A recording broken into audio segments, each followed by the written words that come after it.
政府對核能電廠的立場哪像有變化？面對減碳、面對 AI 用電，也起碼閣有中東戰爭的衝擊，才會種種挑戰。總統賴清德今日表示講，立法院通過核管法，台電依法請經濟部落去評估，確認核2、核3廠有停放的條件。講即馬台電已經佇咧準備，這個月底就會甲停放的計劃送去到核安會來審議。感謝立法院通過了核管法。那核管法通過了之後呢，國家政府一定要依法行政。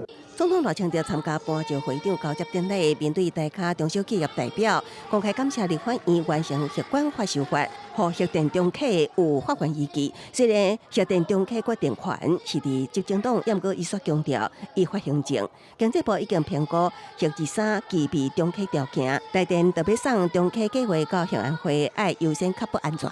好，這個機組已經運作了40年，你要再延長，到底安不安全？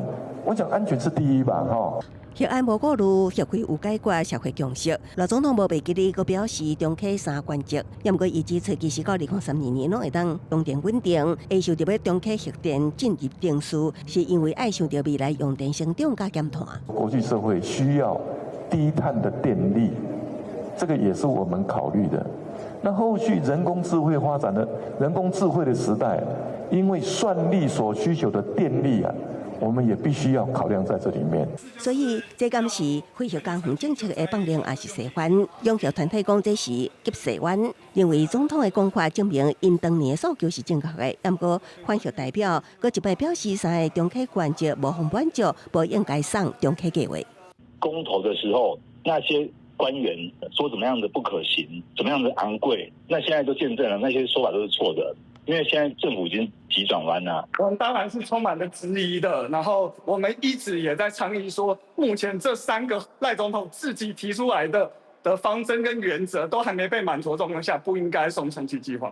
賴總統講，核2、3已經進入中企定數，佮講愛佇滿足3大關鍵加中企，佮講其實無欠電，也毋過為着未來也是進入中企定數。核電這一個問題，政府有方向也有但書，展開定數，結果有待審查。記者綜合報道。